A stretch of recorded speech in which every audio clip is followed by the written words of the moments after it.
That's how those home runs go.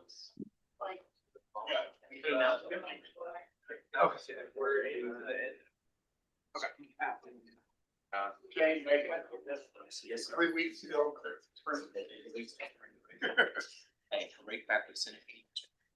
Oh, really? Good. How are you? Morning, sir. An important day. Did you hear we have Moody's scheduled on the 10th? No. I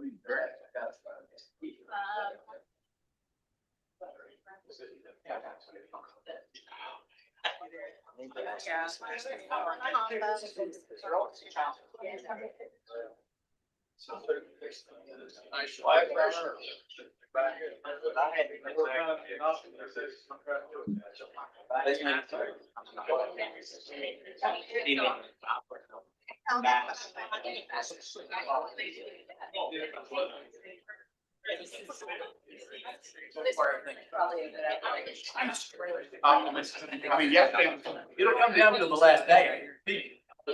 I'm okay with that. It's all I'm talking. Exactly. I can get some stuff done. We got a lot of experts up there. But it was an even better reception than I thought to water facilities to replace Ivan Wilson Halls.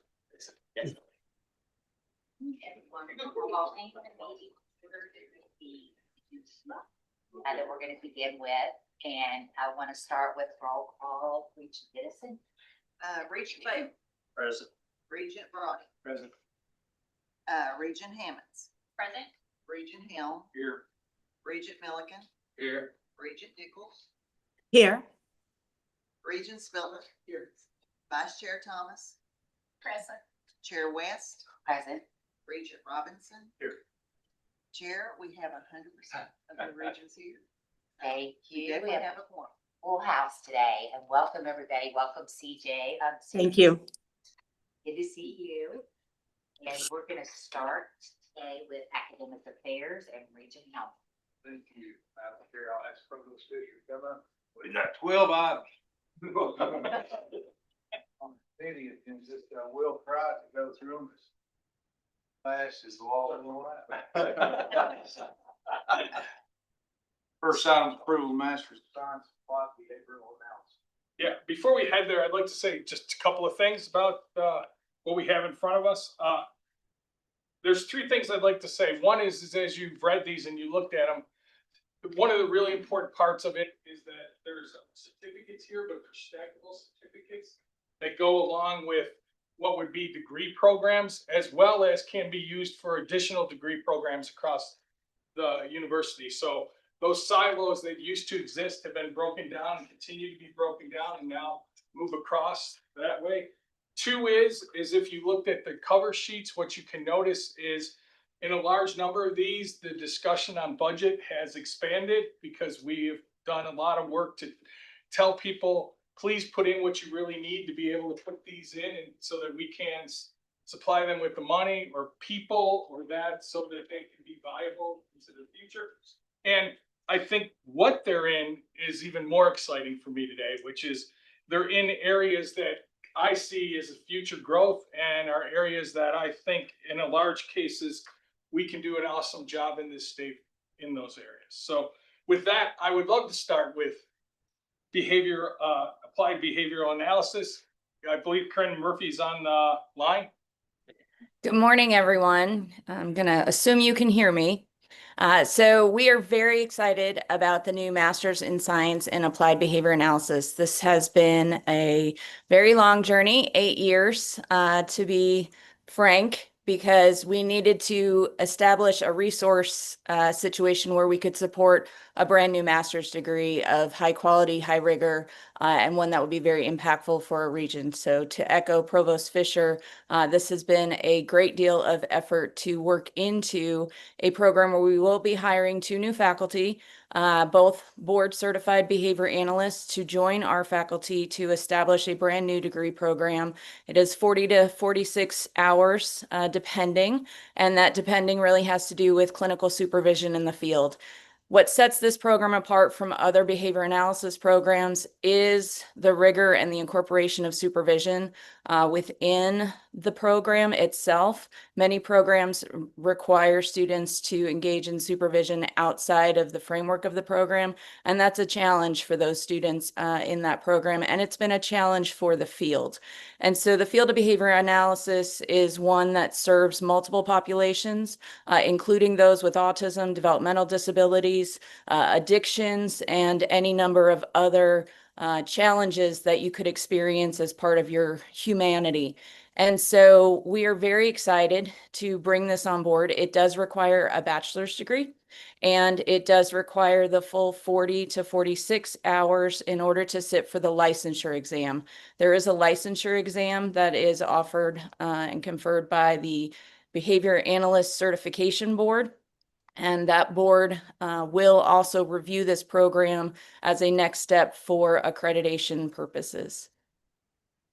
We also have Ellen Casali in the room. Dr. Casali is a board certified behavior analyst as well, and she may have some additional comments that she might want to add.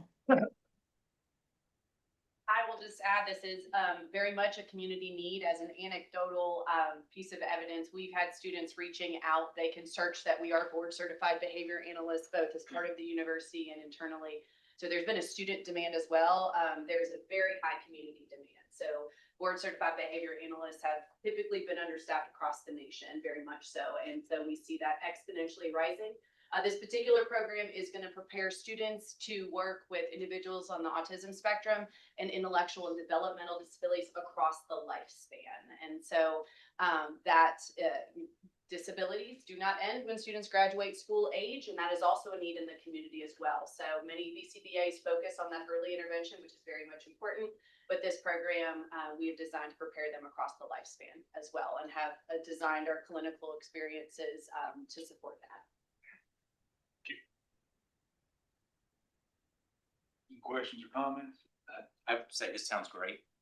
Sounds like a very established need for it.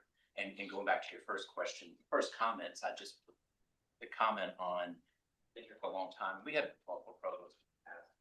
One of the attitudes I heard in the previous program was think about the old Field of Dreams thing.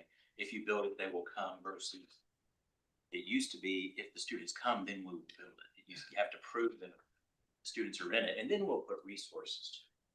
And I think that created some tension within a lot of our programs that were built out. And then, but what you described seems to be like kind of a mixture between the two. Show the demand. We before you let the program go forward. So by the time it gets to the board, they've done demand analysis, we've done resource matching of what that will be, and we're not just going out on a wing of prayer here. That we hope we get students, and then we'll put resources to it later.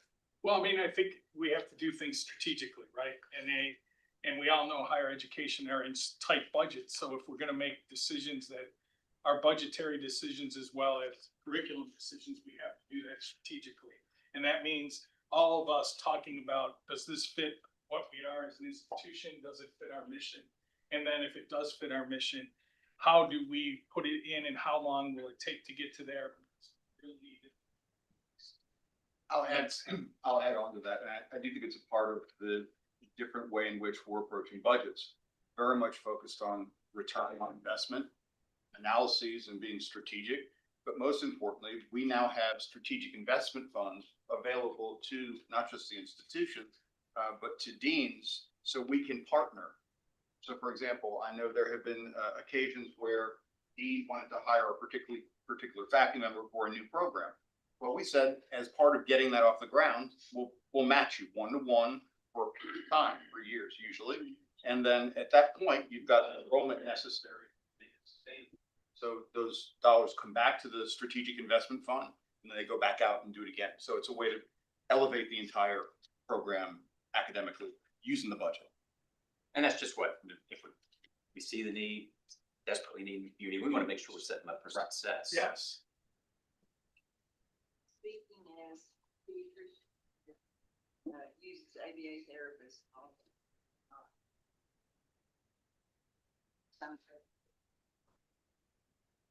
Very smart.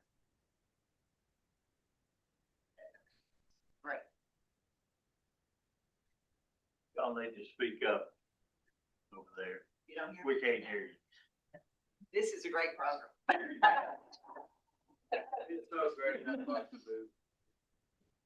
second. Yes. Second. All in favor? Yes. Motion passes. Next item is the approval of digital health and data management graduate certificate. Yeah, we have Dr. Lardy, Dr. Gregory, Ellis Griffith, and Melanie Eaton speak on the program. Please. Melanie has the flu, so. Okay, sorry. Excuse her. Greg will go ahead and start. So good morning, everyone. I'm speaking now for the Digital Health and Data Management Certificate. And let me preface, our program is a healthcare administration program. So one of the things about healthcare, we know it's the largest sector of the economy, a multi-trillion-dollar industry. But the healthcare sector is behind like banking and finance when it comes to IT diffusion. Still in some capacity, people still use faxes for healthcare. But that impetus has been pushed forward and healthcare is trying to catch up to the other areas. And that's what kind of spurred the need for us to also kind of invest in this digital health and data management. So we can look and say, okay, how is healthcare changing? Especially now, we have this influence of AI. I was just in a workforce development meeting yesterday, and they were talking about how AI is changing the practice of healthcare, how we used to do things one way, but up to like 2023, it's changed because AI started coming in and we're looking at, things that are going to change within the next year or a year and a half with all these things that are going on. Our digital health and data management certificate tends to like tackle those needs by doing that. So this is a certificate that is stackable. Somebody who a prize candidate for this type of certificate is probably somebody who's working in healthcare. They start to see the need as well in this data health and data management certificate. Any questions or comments? Well, this is an important area, and as a healthcare provider, I'm just regularly distressed by the $1 trillion, almost 20% budget. And so however you can weave into this information that we can add some quality to the healthcare system and value, and with a capital V. And I think AI and data has the potential to do that. It's a daunting task, but with the deficit doing what it is, a lot of that's from healthcare, and we are just sitting on top of a real epidemic when you look at young people today, and the loneliness epidemic along with the obesity epidemic is a combination that is really scary. So I hope y'all can weave that into the program, and maybe we can do something really meaningful. Any other comments? Do I have a motion? Move we approve the certificate. Second. Motion is second. All in favor? Aye. Motion approved. Thank you all. Appreciate it. On to item number 3, approval of health policy and systems management graduate certificate. Lucky it's the same group. All right, so this is the health systems and management certificate. Again, Regents, Bill, yeah, you teed it up for me when you doing most of the things that you were saying. Healthcare is a multi-trillion-dollar economy, almost recession-proof. I mean, we did see with COVID that a lot of other places started to shrink, but healthcare was growing. When we saw with the recession in 2008, healthcare was still almost recession-proof. Larger sector economy is growing, and we see people who want to, get a feel of healthcare. So in the past, you had to get degrees in order to do that. This certificate in systems management allows them to come and test the waters. I keep hearing about healthcare. People think I need to get into healthcare. I'm probably ready for a career change, but I don't want to do that master's degree. It's too daunting having been back in school. So what it allows is for people who do not want to get an MHA, or they want to get that exposure to go out and get the certificate. And the goal is, once you get the certificate, it's a graduate credential and it can work, but you may say, okay, now I can do it. And now you may decide that you want to come back in and do an MHA. Ditto. Other comments? Do I have a motion? So moved. I have a second. Motion second, all in favor? Passes, thank you.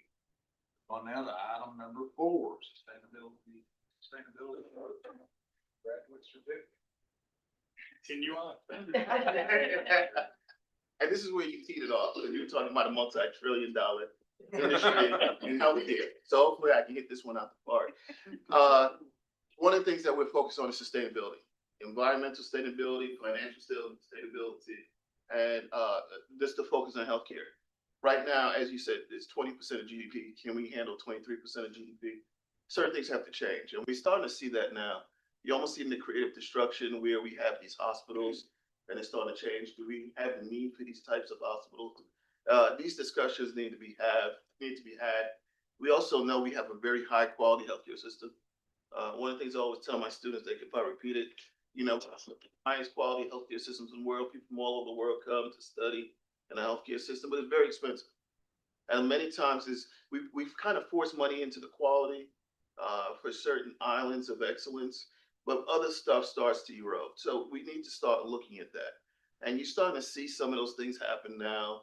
It was probably pushed forward most recently with the Affordable Care Act of 2016. We have the new budget that came out last year, and it's kind of changing healthcare, and it's starting to make us focus on this sustainability thing. How are we going to continue to sustain our healthcare system, keep it as it is, and improve it without eroding and trying to cover as many people as possible? Well, this is something I do take exception with. We don't have the highest quality healthcare system. We may, if you need a hand transplant, get to Louisville, Kentucky, or some high tech procedure. But the fact of the matter is, we spend 90% of our healthcare dollar on chronic disease. And statistics tell us that of the 27 industrialized countries in the world, we rank last in something called a minimal mortality rates. These are deaths that could have been prevented before my age with good health care. So that's one of the perceptions we need to relay to the public, that we don't have the best. We pay twice as much. We have the best healthcare system in that if you're a receiver, but we don't get better results. Twice as much and don't get any better results than anywhere else. Yes. So there's a lot of work that needs to be done here. And the fact of the matter is, we pay for bad care. We're a disease management system. And weaving in all these programs, we need to educate people and educate the public. And they need to demand more, and we need payment.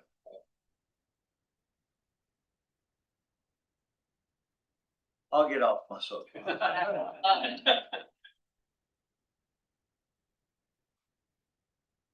I think they have the opportunity to do something, but you gotta educate people.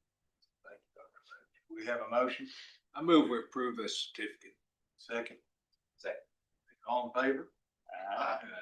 Thank you. Thank you all. On to global economic issues. Graduate certificate. Keith Drescher. Sure.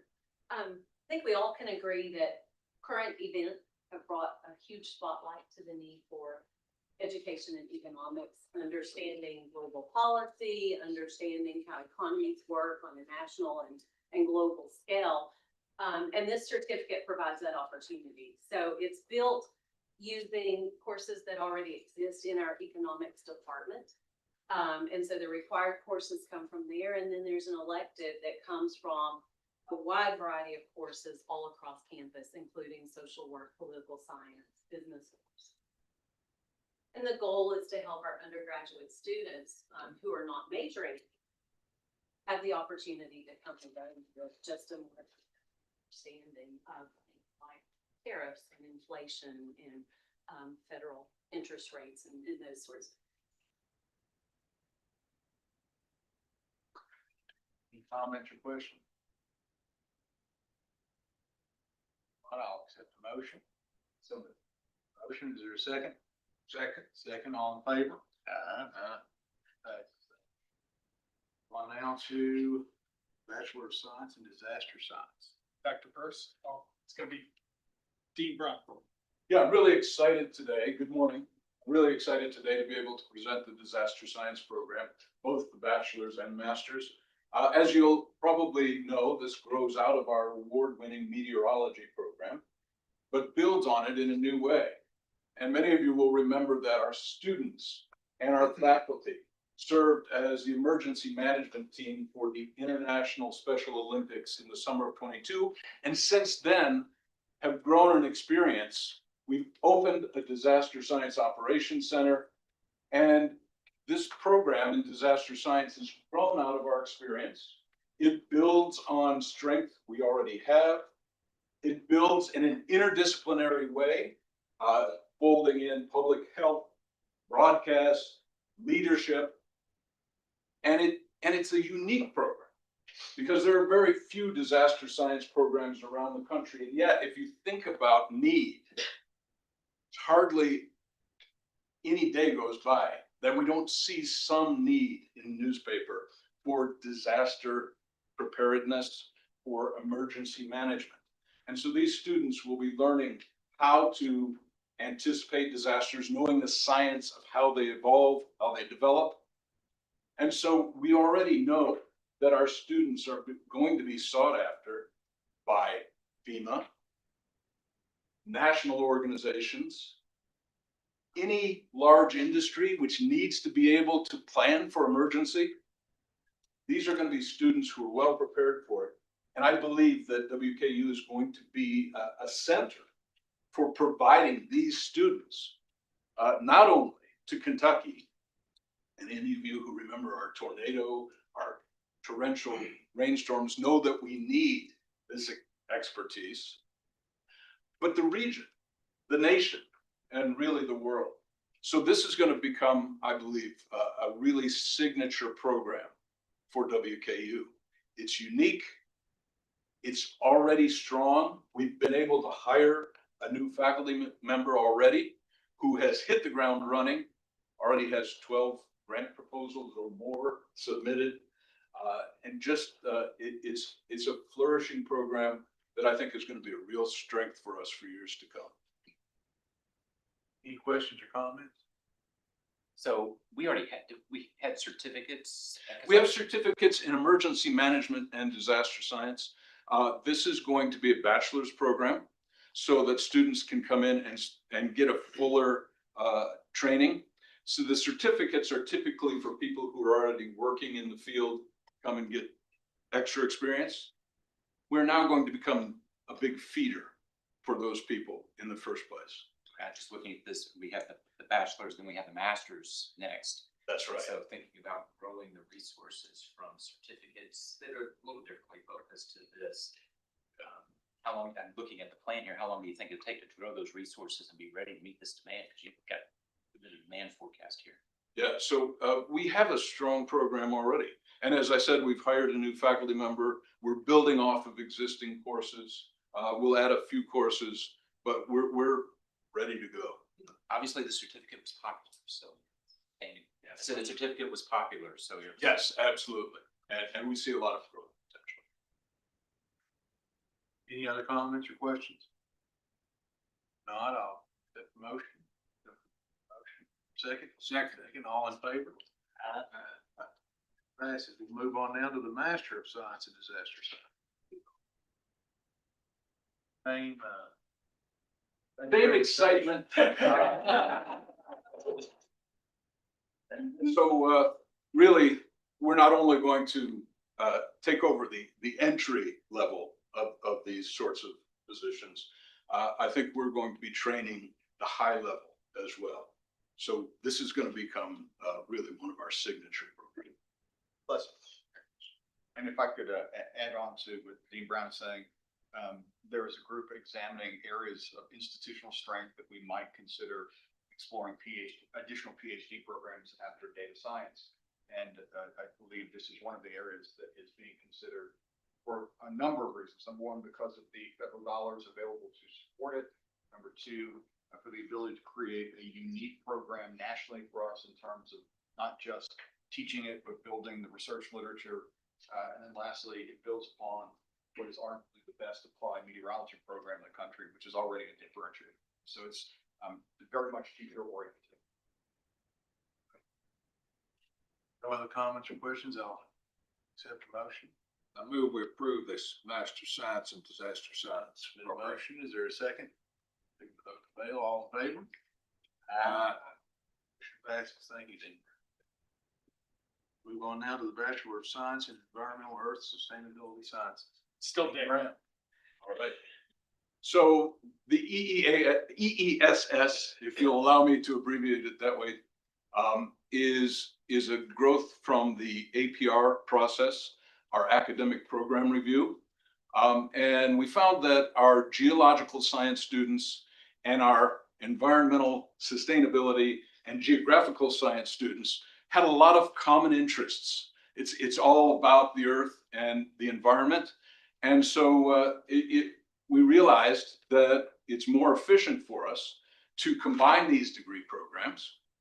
We don't lose any classes, we don't lose anything, except we lose some extra reporting. So it's a slightly more efficient, but it's more efficient for the students because it gives them a better support, because we're not trying to divide out two groups that really should be together.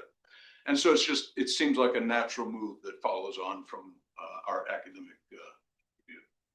Yeah, I think it gives them a broader approach too. It does. And I would also say, I'm glad you mentioned the APRs, Academic Program Review. We put in about 4 years ago that every 5 years, programs get reviewed both externally and internally. And these are the kinds of discussions that take place at the end of a 2-day period that a group spends on campus looking at programs. And it really has changed how we look at curriculum in a large number of ways. And this is a great example. And I will say, this was not a matter of the review saying you got to do this. No. This was the faculty in the programs looking at the review results and thinking, yeah, why don't we do more together? And so it's a more cooperative approach. Any questions or comments? No, accept the motion. So moved. Second. All in favor? Aye. Statistical data science graduate certificate. Right, so this graduate certificate is in support of data science in general, because it delves into these statistical tools in depth that will be needed to support our data science programs. So we've already got some new data science programs. This will, as I say, support the mathematical underpinnings for those who want to specialize in the methods as opposed to the applications. And it can be built on in an advanced degree for data science, but it also can offer someone who's already working in a data intensive field better tools for their job. So we see this as both a partner in our data science PhD, our data science masters, but also as a standalone certificate that will be, wanted by those who are in business already. Any data intensive fields, this will be very useful for. Questions or comments? If none, I'll accept the motion. So moved. Motion second. Dr. Bale, all in favor? Aye. Motion passes. Thank you. Next item is the approval of Bachelor of Arts Integrated Advertising Public Relations. Dean Brown, the other Dean Brown. The other thing. Good morning, all. Now in its third year, the School of Media and Communication has brought forth a lot of innovation as it pertains to curriculum. It's our largest unit in the Potter College of Arts and Letters that we call PCAL, approximately 700 majors and minors, led by Angie Jerome and Ron DeMars. They have brought forth some nice innovation as it pertains to curriculum and efficiency and being sure that we're being good stewards of our dollars. part of these efforts is now looking to integrate our advertising and public relations, former programs that were Bachelor of Arts programs. What we're seeing now in industry is that those folks are working together more and more in one agency. And as we looked at our curriculum, we found out that they were too siloed in our approach. So I commend the faculty on looking at ways to find out how to find a unified core curriculum and then finding pathways for those individuals to explore this disciplines in public relations and advertising. So born out of that, it's this new integrated program that we're very proud of. There will be more coming, but this is the first. Any questions or comments? None, I'll move to approve. Is there a second? Second. All in favor? Aye. Thank you. Passes. Thank you, Dean Britton. Guess you're staying for the other two, right? Next is approval of suspension of Bachelor of Arts in Art History. Under Provost Fisher, we've had a lot of conversations about innovation efficiency. And one of his prevailing messages that I wholeheartedly agree is that what are you willing to give up to get more? And I think that that's an important part, that at universities, we hold on to things for so long and we forget that some things have shelf lives. The art history faculty have been great in saying that this is a degree program that we wanted to invest in. We did meet the enrollment minimums that I set for them, but we have faculty who have other interests and also student interest that's coming. So that faculty member and their team has decided to suspend the Bachelor of Arts in Art History.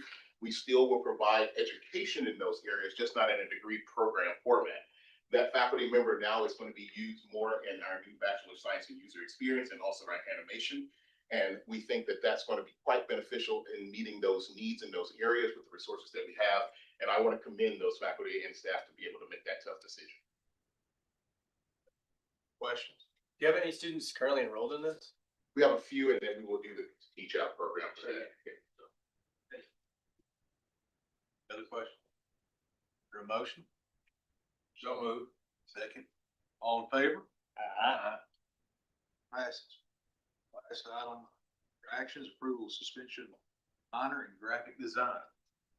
So graphic design was one of our minors that we had at one time that largely served the advertising folks and those in that major, as we find out that that major is now integrated in public relations. So in looking at art and design, they decided that they wanted to put the resources towards the certificate in graphic design that has done quite well. So we are now suspending the former minor to make room for that certificate, which has more industry and workforce ready needs attached. Questions? Comments? Is there a motion? So moved. Motion, is there a second? Second. Sorry. All in favor? Aye. Mr. Chairman, I'd like to make a comment about this morning, because what we've seen this morning, I think, is a culmination of a lot of work over the last few years. Not only our curriculum revision that we've done, getting things out of silos, having deans that work together cooperatively. And then it includes the RCM model of how we've done finances. And it's been a really nice example of all these comments, presentations we had this morning of, I think, a pretty healthy environment.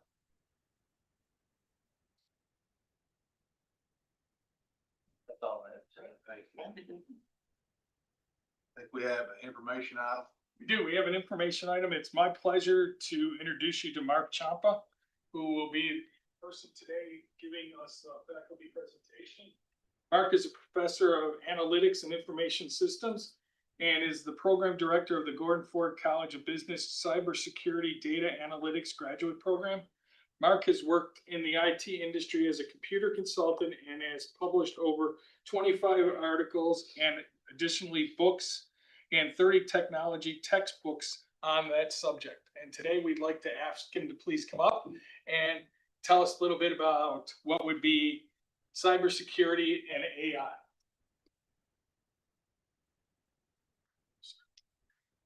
Thank you, Provost Fisher. I'm Mark Champa. I am in Analytics and Information Systems, and we're going to be looking at the fourth multiplier, how cybersecurity takes advantage of AI. We love to predict the future. Think of the power that gives us. I can look ahead to see what's going to happen, and then I can make plans today based on that. Of course, we predict the weather all the time, but there's so many other areas in 2026 that also we predict as well. Oops, there we go. The map app on my phone not only gives me the directions to get to my destination, but it also predicts the time I'm going to get there based on traffic, road construction, even the weather as well. Package delivery, I get the alert on my phone when that package is going to arrive on my doorstep, so I can beat the porch pirates to it, right? In a large city, public transit is a app that is often used in order to assist individuals to know when the next train or the bus is going to arrive. In sporting events as well, there are a lot of apps and programs that fans and others use in order to predict the outcome of a sporting event and even athletic performance as well, individual athletic performance. Netflix is always predicting for me what the next best movie I should watch or song I should listen to. We did not have rolling blackouts in Kentucky, thankfully, based on the last ice storm.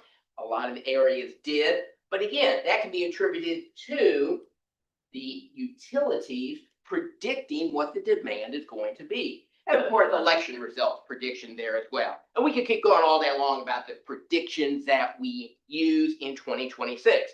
But here's the question I'd like to pose. Is it possible for us to predict the next cyber attack, what it's going to be, and when it would occur? Imagine the power that would give us if we knew this next attack and when it was going to happen, and we could be better prepared for it. Is that actually possible to predict cyber attack? And the answer is yes, it is. In fact, we've been doing this sort of cyber prediction for upwards of 12 years or more. And with AI, it allows us to do even enhanced predictions of cyber attacks. There are basically two broad areas in which we predict in terms of cyber. One is to actually predict the attack itself. The other is to predict which of the vulnerabilities that exist the bad guys will try to take advantage of or weaponize, if you would. A crack in the wall allows the cyber attackers to get in and do stuff. Which of those cracks, which of those vulnerabilities would they be taking advantage of? So we predict attacks, and we also predict vulnerabilities as well, which ones they're going to weaponize. One of these we've found to be okay, but another one of these actually has much more potential going forward. So let's talk about these just very briefly. Here we go. We probably all are all too familiar with ransomware attacks. Hopefully none of you have ever been the victim of that, where your computer is locked up until you pay a certain amount through cryptocurrency to get it unlocked. That's really a common sort of attack. Recently, some researchers, there we go, looked at the predictions we had of ransomware attacks. And that is the orange dashed line over a period of time. Then they went back after that and they superimposed the blue line of the actual attacks that occurred over those times. And you'll notice a couple of interesting things. First of all, it's a pretty good match that where it's predicted it's going to dip, it actually did dip. Predicted it's going to rise, it did have a rise. But you'll also notice too, it's not an exact match. So we've got some gaps going on here. And a problem with predicting an attack is that the cyber attackers can become aware of this and they do a quick U-turn and they change their attack from one format to another format. So I'm over here looking at predicting this attack that's going to happen. The attackers have morphed it, changed it, so I don't see the new sort of attack. Sure. So instead of just predicting attacks, today we are more into looking at the vulnerabilities that exist and predicting which of these vulnerabilities in my hardware or software the attackers are going to take advantage of. A couple of numbers here, 3 numbers here. How many vulnerabilities are there? about 150 vulnerabilities, that is a serious weakness in hardware or software, is discovered every day. 150. We will probably hit 59,000 vulnerabilities discovered this year. And you can see since 2016, oh wow, 332,000. To put this in perspective, this past week, Monday, was President's Day, and many institutions had a long 3-day weekend.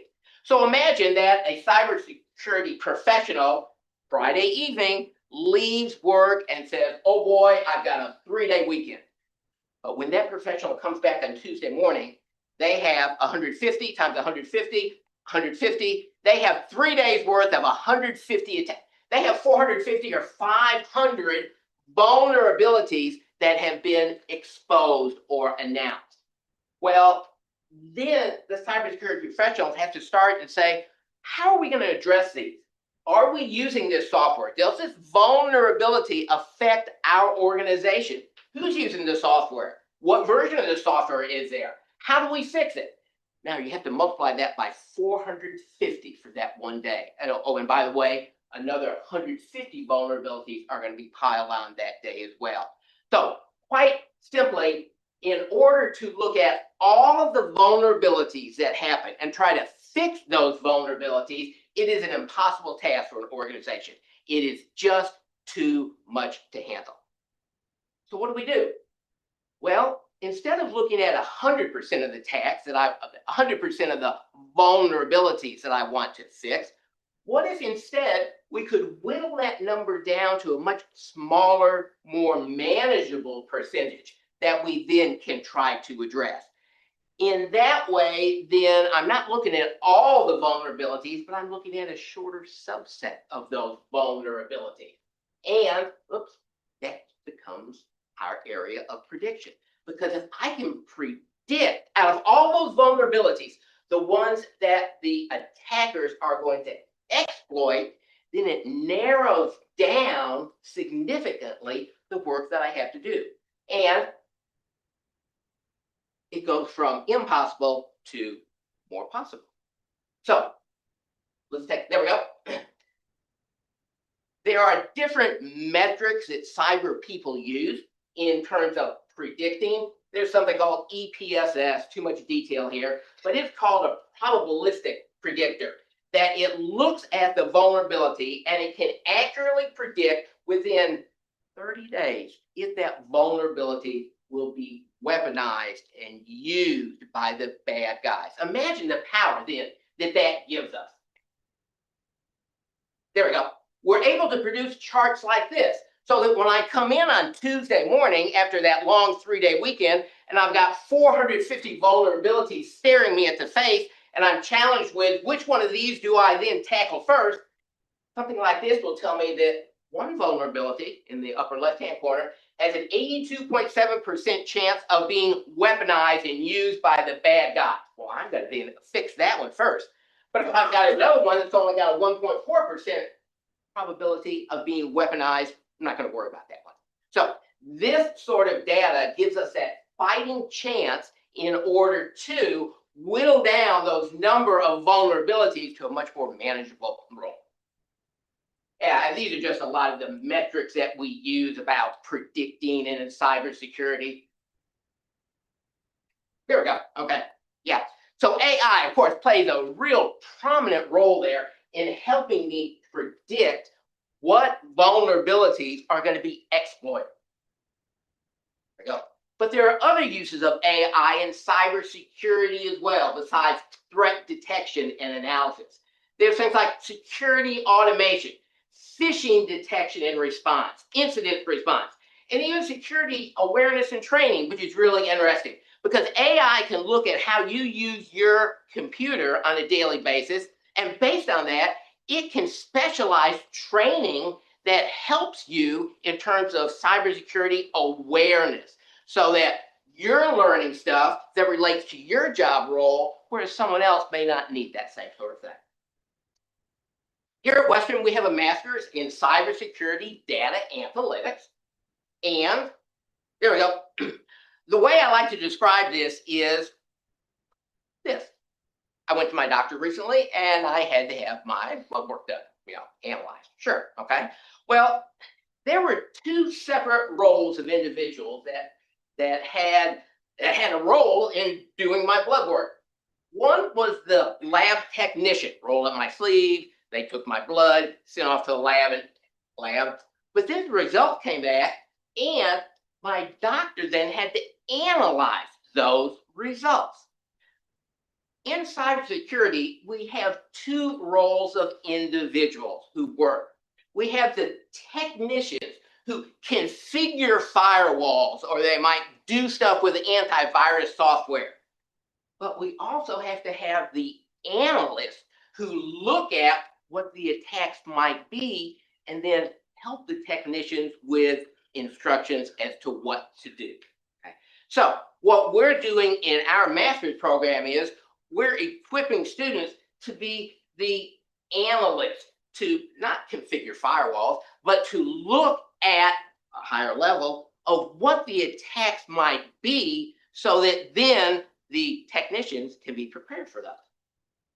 Yeah, so we do things like this. In fact, this is even a test question that I give my students. Given all of this data, which of these could be a predictor and which of them could not be a predictor? There we go. Yeah, so AI plays a very prominent role in cybersecurity defenses. But you might be thinking in your mind, well, what about the bad guys? How are they using AI? Well, it's really interesting to take a look. AI, which was introduced to the public back in 2022, the bad guys started to use AI right away. But they use AI the same way in which you use AI. That is, we use AI in order to make things better and faster. I'll have AI crafted emails for me or something like that. Better and faster. Well, the bad guys were using AI in the same way. They were using it to make their attacks, their current attacks, better and to produce them faster. However, by the end of 2025, about 3 months ago, we started to see evidence that the bad guys are actually using AI in new ways we hadn't seen before. So this opens up that Pandora's box about, well, what do we do about that? What do we do about how the bad guys are using AI? And that really brings us to the cliffhanger, because we're going to have to do a lot of work in determining how we can then prevent these bad guys from using AI in these novel new ways. So I've talked too much, but let me toss it open for any sort of questions anyone might have. Good, there are none. Okay. Thank you for coming to talk to us. Sure. I represent the student regent role. And so if you could talk to every student on our campus, and you could give them a piece of advice, and forgive me, but maybe something beyond given that this is AI and it's advancing, but something beyond don't check emails from people you don't trust, and don't use a big password. What advice would you have? The one piece of advice that I would give, and I give this to everybody, and Shane Spiller has heard this spiel from me many times in the hallway, is protect your passwords. And that is never repeat a password. I know none of you ever do that, right? Nobody has the same password on more. Yeah, okay. Yeah. Make sure your passwords are long. But to do that, we can't memorize passwords. We have to use technology to help us. And there are things called password managers that allow me to put my passwords in there. They're securely stored, and then I pull them out when I need them. So my spiel is, and I do this to students all the time, is you need a good password manager. That's the starting point of security. Because once you feel secure about that, then you can move on to higher level things. Does that make sense? Yeah, perfect. Okay. So what is it? So is that an app or something else? There are apps that are available like that. There are things that actually are built into web browsers that have password managers. If you've got an iPhone, you've got one of those built in as well. So yeah, that's my starting point in terms of security, is start with that password manager. Get control of your passwords, because that's a lot of the vulnerabilities that attackers will take advantage of. And if we can get control of that, then we're well down the road of being more secure. So we only approved that program 3 years ago? Yeah, So- 2 years ago, okay. 2 years ago. Yeah. So how many students do you have? We have between 25 and 30 students in the master's program, and then we have the separate certificate program as well. Yeah, so we're seeing a tremendous growth. And we see a huge growth from military people. That's kind of their mindset anyway, they say. And they just find this just a very attractive program for them to take that next step. Yeah. So from the board's perspective, risk assessment, cybersecurity for the institution, what advice would you give us? What questions should we be asking? What, given our role? Yeah. Given it's a college campus, Which had this unique set of challenges than a bank or I'm a little reluctant perhaps because I have never asked Western's IT exactly how they use data analytics and AI in cyber because I don't want to know that information because once that information gets out, the threat actors use that then to say, oh, here's a defense, we're going to try to get around it. Yeah. So I've been reluctant to ask them. They absolutely do use AI and analytics. To what degree, that would kind of be a question they would have to answer. My recommendation, we've had several other students in our program, in our classes. My recommendation is even to embrace this more fully, to jump in with both feet and look to see how AI can really be that force multiplier to help us today and moving forward about our defenses. so this board's had a number of conversations about AI, and you and I've had a number of conversations about cybersecurity. As I was telling board members before you arrived, you've scared me half to death on multiple things. Your background is in a lot of areas, you got expertise in a lot of areas. Can you give us some thoughts on AI and where we're going? Given 1 week ago, it was the CEO of Microsoft who said 12 to 18 months until all white collar jobs are replaced. And that's one perspective. There's other perspectives. What are your thoughts? My thoughts are that AI is a generational event. It is going to have a tremendous impact on not only education, but employment. You name the area and AI is just gonna be that force multiplier there. And I think it behooves us as an educational institution to really take the lead in terms of what students need to know and teach them how to use it respectively and ethically, but not to avoid a conversation about it. I think the worst thing to do is to pretend like it's not there. The best thing to do is to meet it head on. Let's see how we're going to tackle this problem and put all of our energy forward because it's not the future, it is the present. Yeah. Anyone else? I think I see why gold's $5,000 an ounce. This is all. This is. It is absolutely, yes. Yeah. And I'll close with this because Shane and I have also had this conversation in talking about what to do to protect yourself, like password managers and that sort of thing.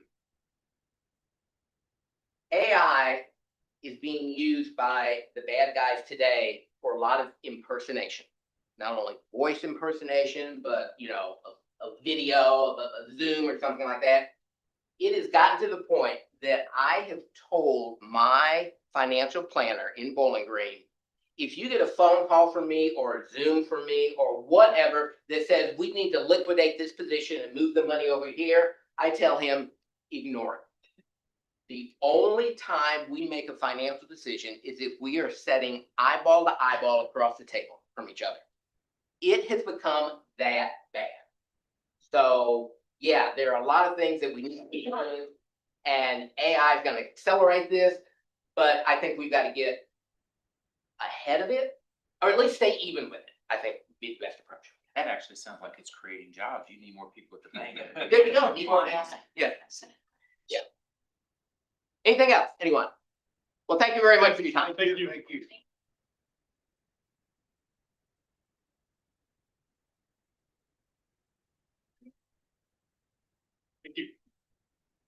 Madam Chair, can you close their business thing? All right, thank you very much. Very interesting, great presentation. We will move on to finance. Body. Thank you, Madam Chair. Calling Susan Howard to talk about the accountant's report of agreed upon procedures and NCAA compliance for the year ended June 30, 2020. Thanks, everybody. So this is a report, a lot like our external audit. I'll turn it over to Jennifer Williams for this, our partner with Forbes, who performed the report. It's the NCAA agreed upon procedures. We also have Rob Peterson with us today. He is the deputy athletic director and also responsible for finance, so the CFO within athletics. So Rob, it's probably appropriate if you come up here and sit, and I'll step back. It's the auditor's report, and you're the point person on it, so I will put you on the hot seat.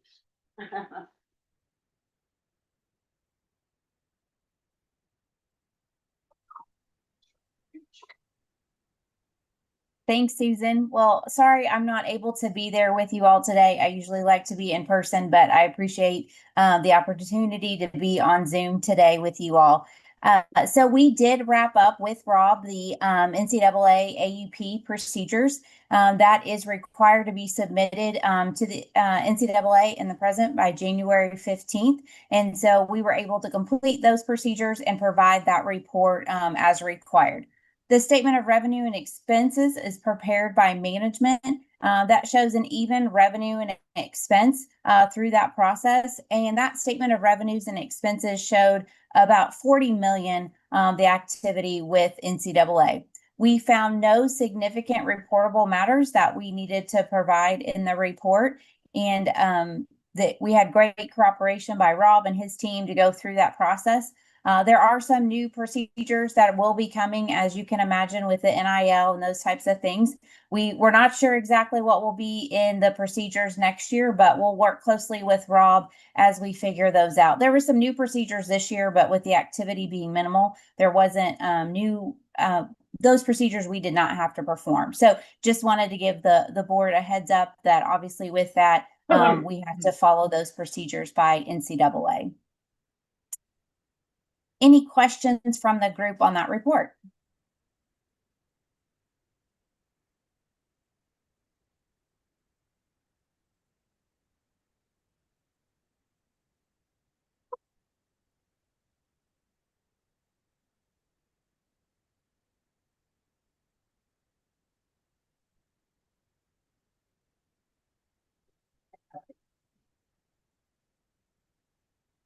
Are there any further questions? I guess really I do have one. I'm sorry, Rob. Yep. As far as institutional support, university reimbursements and so on and so forth to athletics, this year versus last year, what kind of trends are we looking at? We were down approximately $2.4 million. Some of that was related to the fact that we had gone over budget the year before, and we got better control of our. Good trend. Hopefully we'll continue. That's our intent. Any further questions? If not, I'd entertain a motion to accept the accountant's report on applying agreed upon procedures for NCAA compliance for the year ended June 30, 2025. So, motion and second. All in favor, say aye. Aye. Opposed? Motion carries. Thank you, Jennifer. Thanks, Thank Jennifer. you. See you. Bye. Have a good day.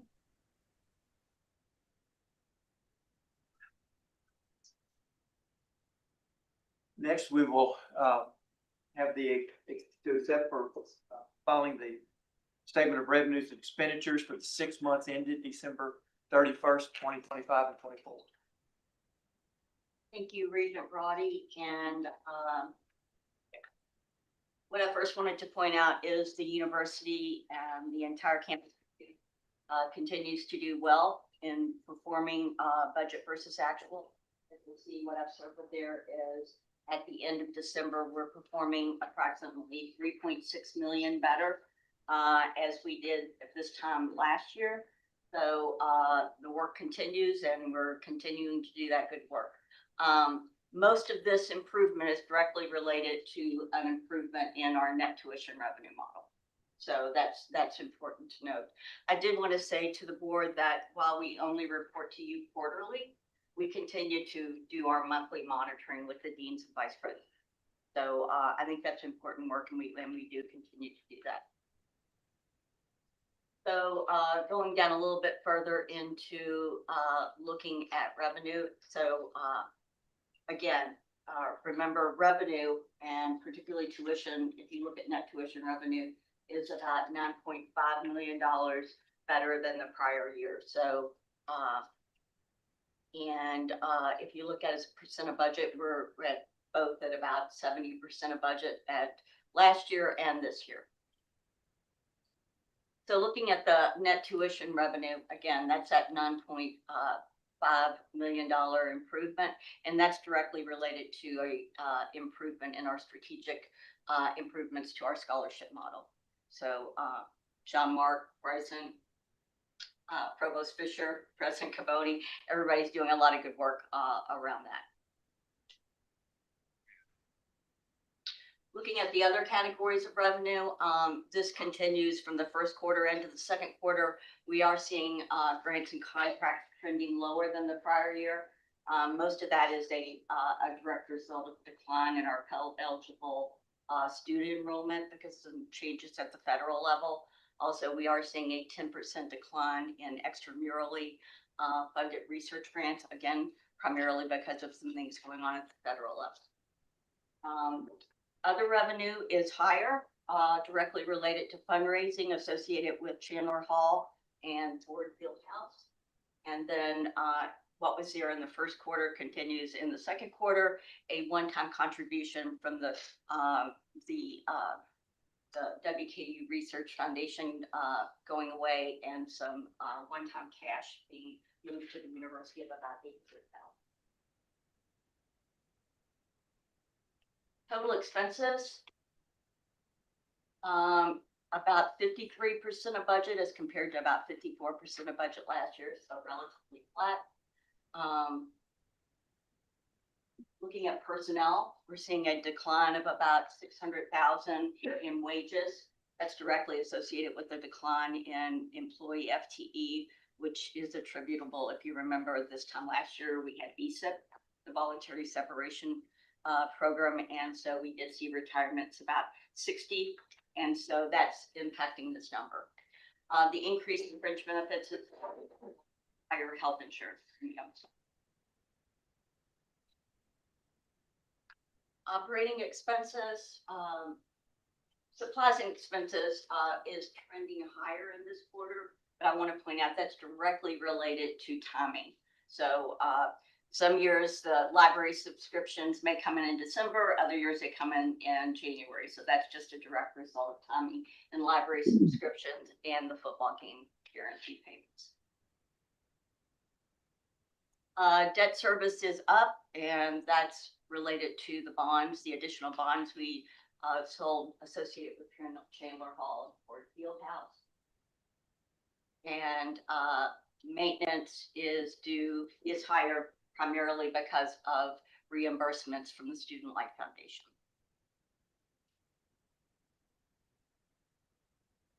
So that's all I have on the second quarter, but overall, great news for campus.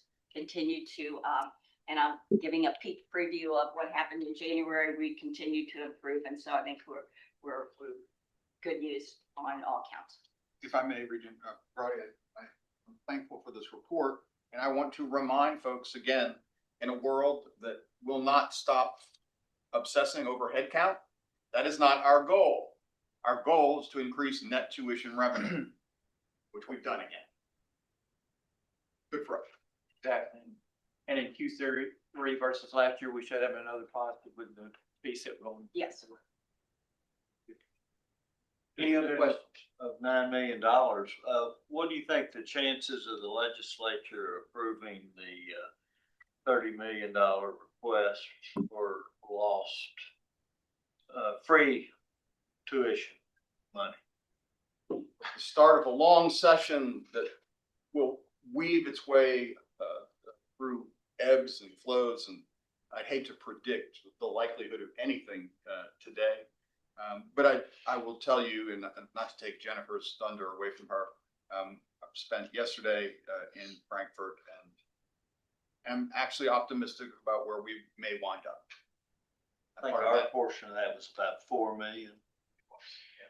So we, for those of you who did not hear the NPR story, the university essentially subsidizes free tuition for different subgroups of students, the largest of which are veterans.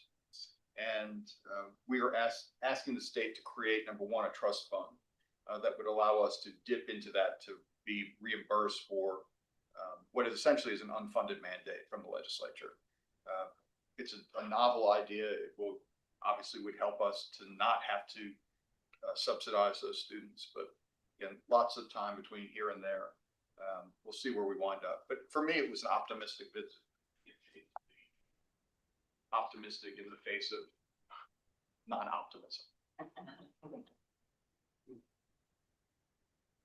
Any further questions? I just think recognizing how this report looks, I've done 5 years on the board, going back to some of those earlier meetings when I was on here, and that they were not as much fun. And also what it took to get to this point, and change is dramatically hard, especially when people tend to focus on old measures. So I looked at this and just, this is so positive and upbeat, and it goes through very quickly as opposed to the old ones where we used to sit here and harass about it quite a bit. So it shouldn't pass as unnoticed as it may seem to. Everyone needs to be commended for your issues. It's an entire campus. It is. Yeah. Any further questions or comments? Not, I'd entertain a motion to accept the filing the statement of revenue expenditures for the 6 months ended December 31st, 25 and 24. I make a motion. Motion by CJ, second by Regent Spiller. All in favor, say aye.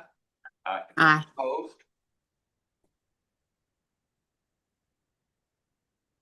Next, we have item 3, seek approval for the initiation of various capital projects to preserve, renovate, modernize, and maintain the following.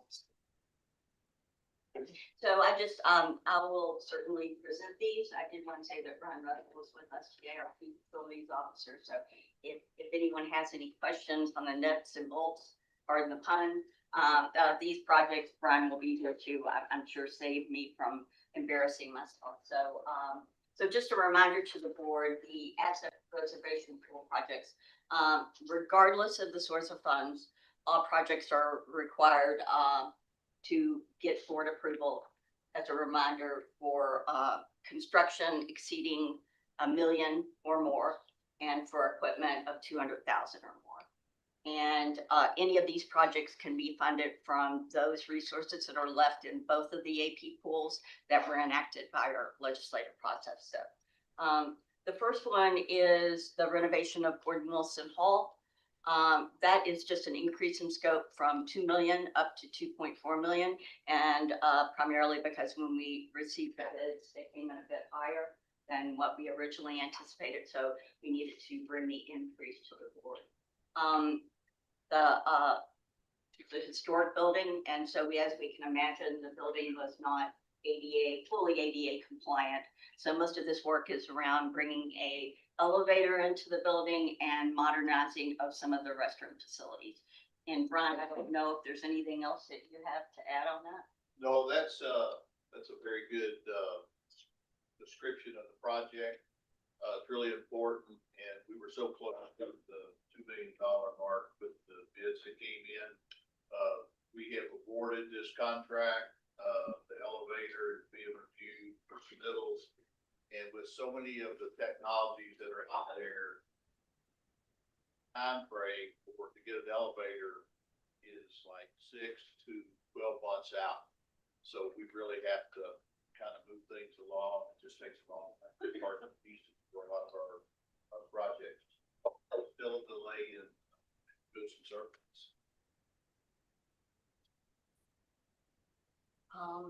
The second project is, and this is a really exciting one for the campus.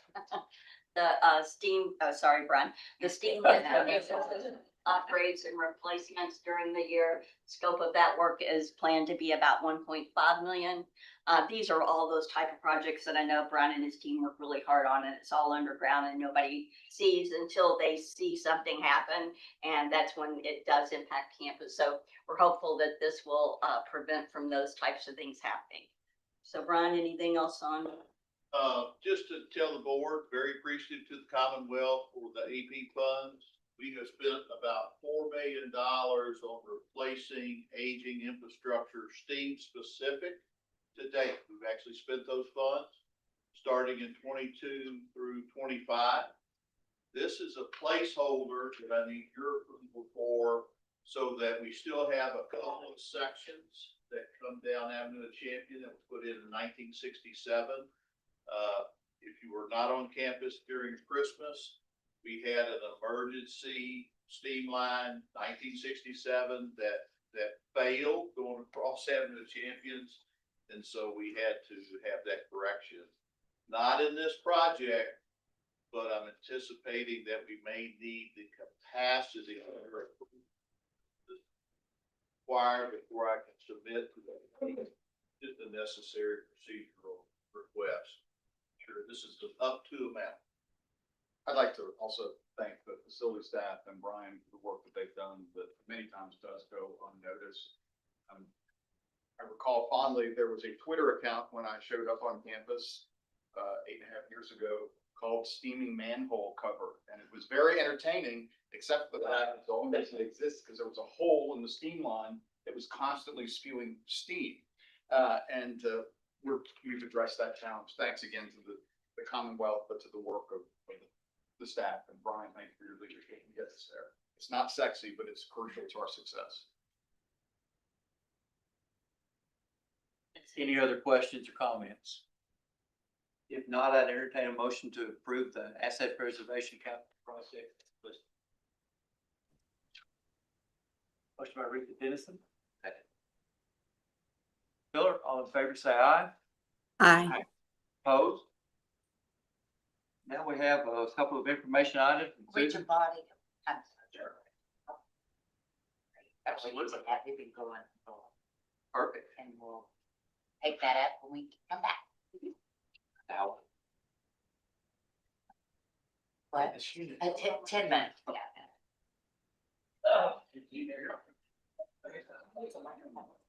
yeah. I know. Yeah. That's our. Yeah, yeah. I might stand up.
Oh, and that's great. They enjoy it. Good. Okay, we're gonna resume with the finance committee and the information. Our first information item is the second quarter financial statement. Susan? Yeah, just a reminder, these are unaudited, from our auditors. These are produced internally, and so they're just interim financial statements. But I did want to say before we get into them, these are just highlights. A lot of data in the statements, but you'll see from these highlights, again, from what you saw in the budget versus actual, when you've improved your budget substantially, you're going to start seeing improvements in your financial statements. So first is our total net position, an increase of 63 million from prior year, which is a very nice increase. Unrestricted net position, which is also, that's even a harder marker to move. That's an increase of 23 million from prior year. Cash and cash equivalents is down 29 million, but that is directly related to spending of the restricted cash on Chandler Hall and the Ford Fieldhouse. Income statement highlights. First off, your operating revenue, an increase of 10.3 million, again, directly related to primarily our increase in net tuition revenue.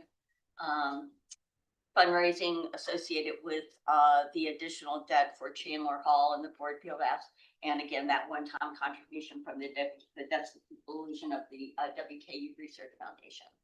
Operating expenses, a decline of 5.6 million. And again, those are primarily related to a timing of accounting entries. Non-operating revenue, a decline of 23.2 million. Again, that's a decline in state capital appropriations. So overall, really good results on both our budget versus actual and our information item, the financial statements. Any questions? Just want to thank you and thank you for your efforts preparing these statements. We started that a couple of years ago, and it's very helpful for the for-profit accountant out there. Okay. Next, I will call on Bruce Wiseman for our quarterly internal audit report.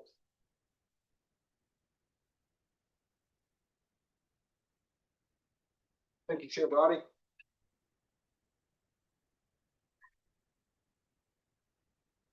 As the slides are getting pulled up here, this is just our typical quarterly internal audit update, what we've been working on, give you a status update on all of our projects and what we've been doing and what we plan to do. We'll start off with a recap of the audit plan. We've got 3 projects complete so far this year. 3 are in progress. The in progress projects are in a wide range of statuses. Some we've just started, some we're near the end of. One other thing I'll draw your attention to is under the completed projects, the Global Learning and Study Abroad has an asterisk next to it.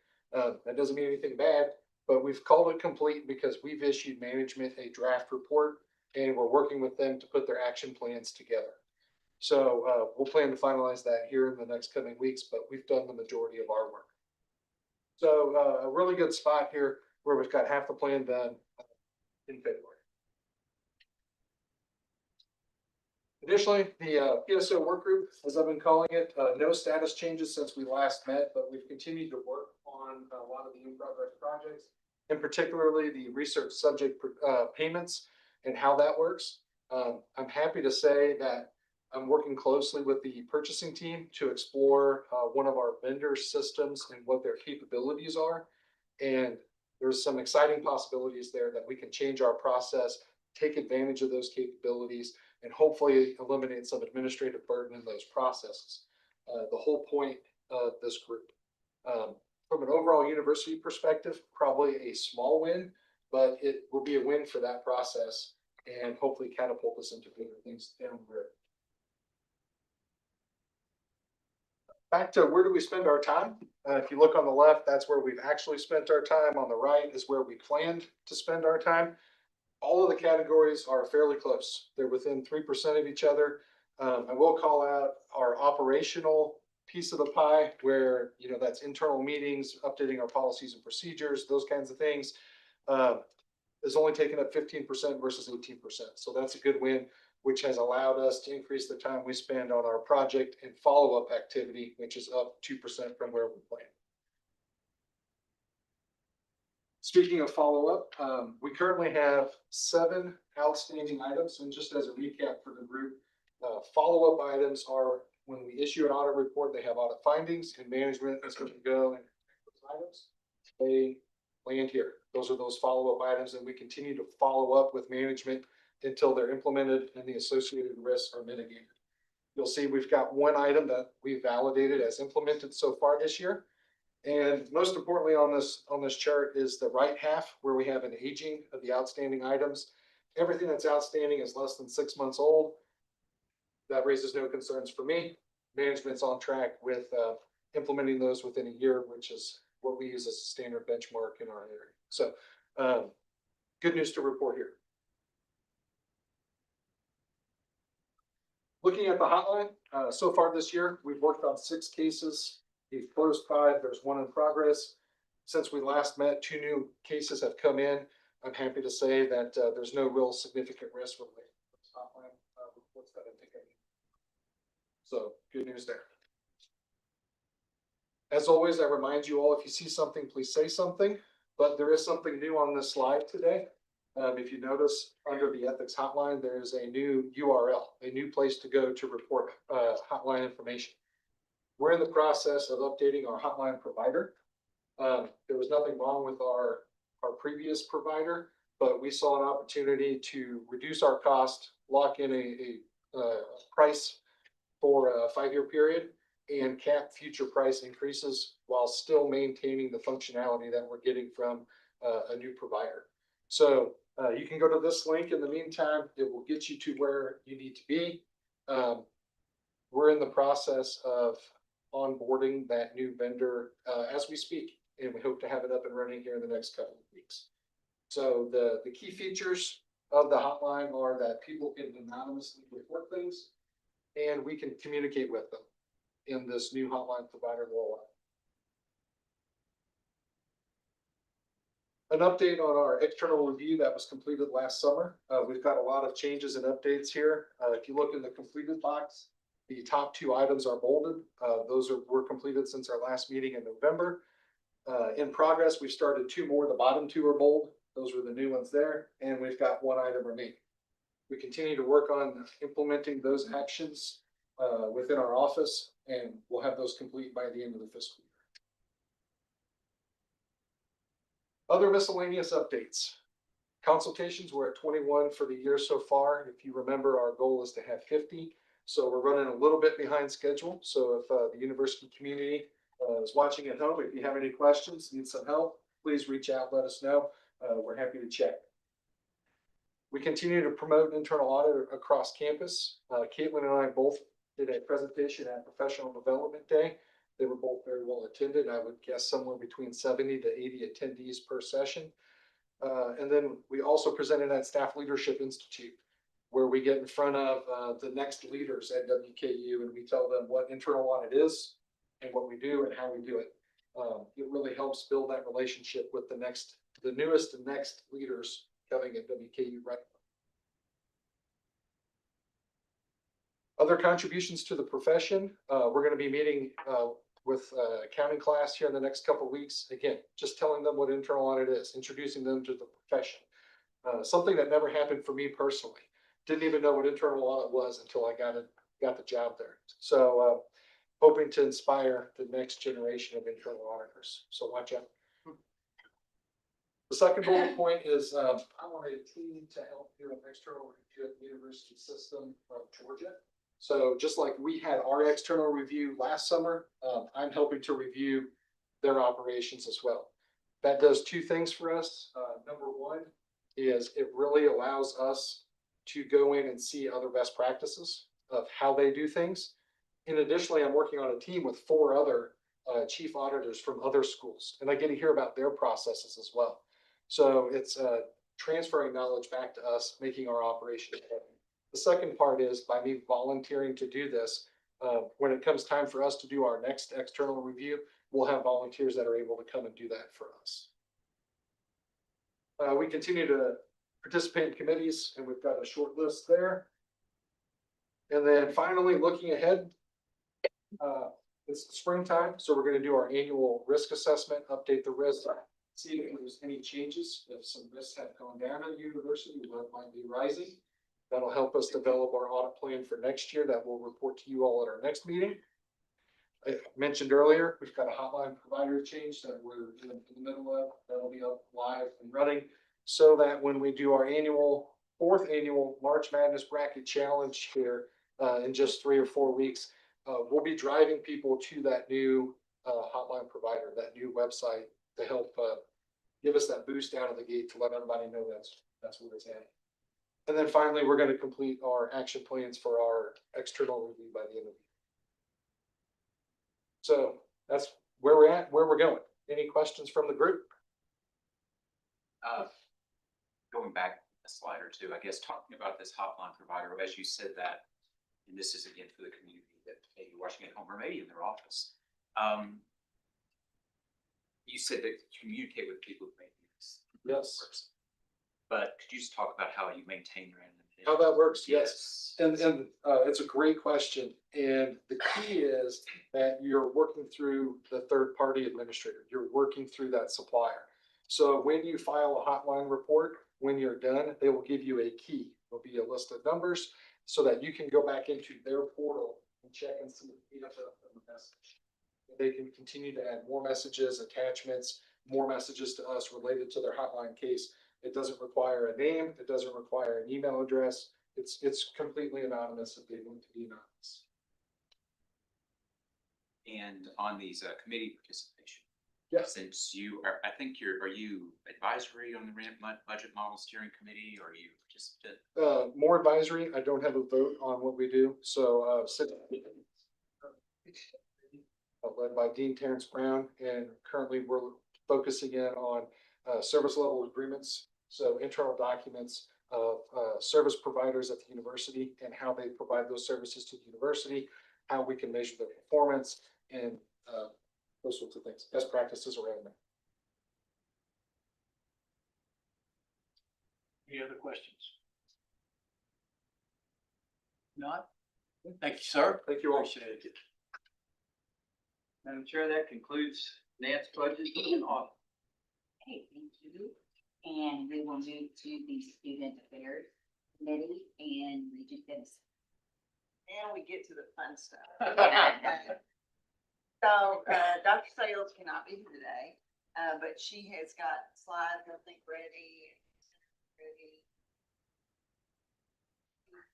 The topic is the opportunity, which has come up a lot in our strategic plan meeting. So I'm really excited to learn about that. So, Emily, are you the one that's going to present? And then I think Bryson's going to maybe add to this. And we've got some students that I'm excited to hear from. So let us know everything about the opportunity. All right, well, good morning, everyone. My name is Emmeline Essler. I'm the Student Success Coordinator and Student Ombuds Officer. I work at the office. I have the pleasure this morning of sharing a little bit about the Opportunity Fund and then introducing you to the real stars of the show, our students.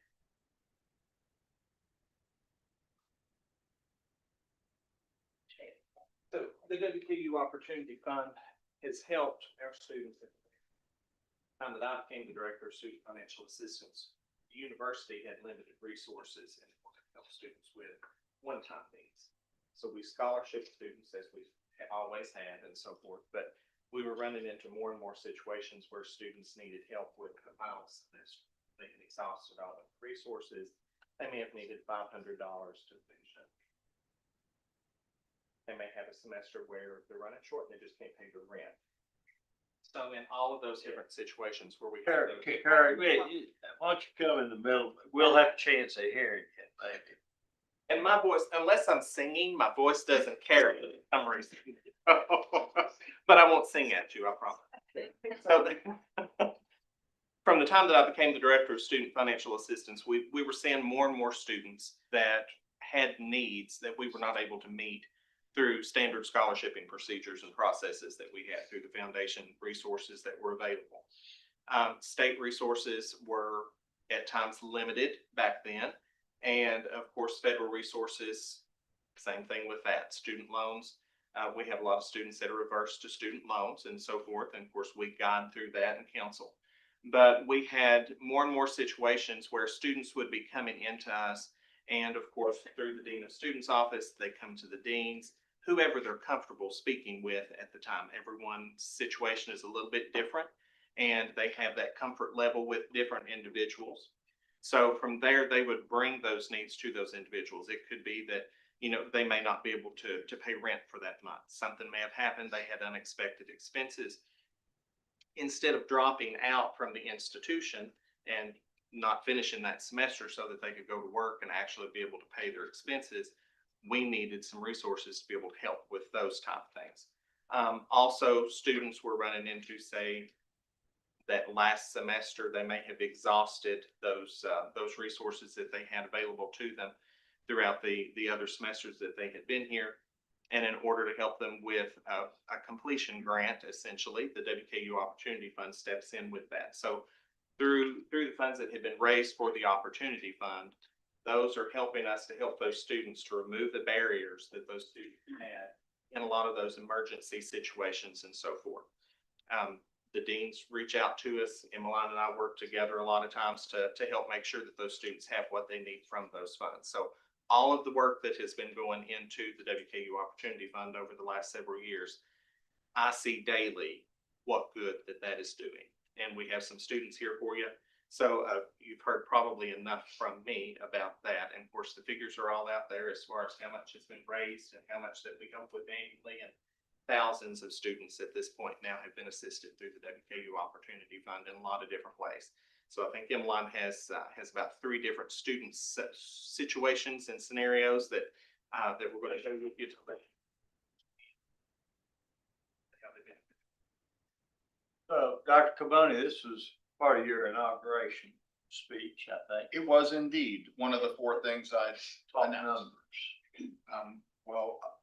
The initial goal, some of you have heard this story before.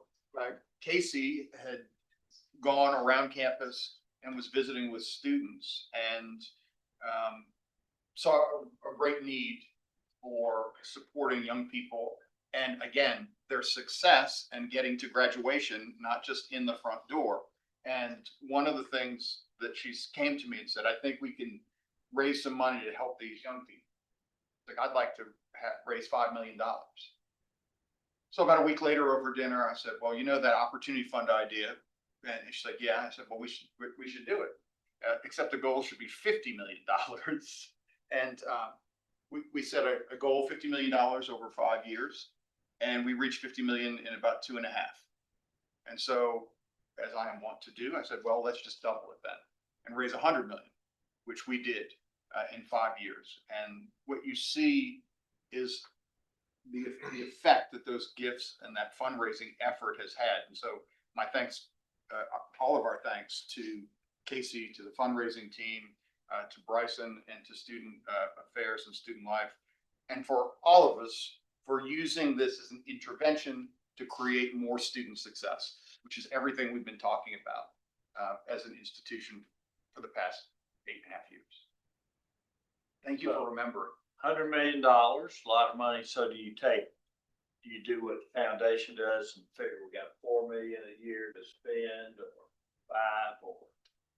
Yes, the funds are managed through the foundation. So we have, for instance, last year it was around $7 million that we were able to help students. And on average, it was around $2,300 per student. Some students had to have a little bit more, others didn't need quite as much. But we try to maximize on the use of those funds to make them go as far as we possibly can to help as many students as we can. So the very first student I would like to present is Miss Talea Guest. She is a senior here, getting her bachelor's in corporate and organizational communication within the Potter College of Arts and Letters. Good morning, everyone. I'm Talaya Guest. As she mentioned, I am a corporate and organizational communication major. I have a minor in psychology and a certificate in strategic communication. Receiving this opportunity fund really did help with me getting to the finish line. I will be graduating in May, and so I would like to continue my education in getting a master's in student affairs. And so when I saw my tuition bill, I was like, wow. So I took out the loans, I took out the extra resources. I went to Dr. Sales, I went to Emelon, I even went up to financial aid.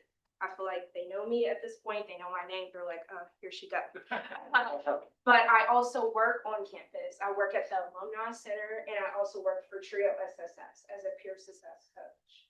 And so I was just thinking of like different avenues on what I can do. And I was running out of Pell Grant and CAP Grant. I transferred to WKU back in August of 2023. I did get my associate's degree at Jefferson County, at JCTC in Louisville, Kentucky. And so I was running out of Pell Grant and CAP Grant money. And so when Emelon told me about the opportunity fund, I was like, okay, let's just try it out. Hopefully I can get it. And so that really did help with me continuing my education because I felt that I would have to drop out, even though I have came so far. And I would like to continue my education and getting my master's within the following year. So thank you to the Board of Regents and thank you to the Opportunity Fund. Thank you.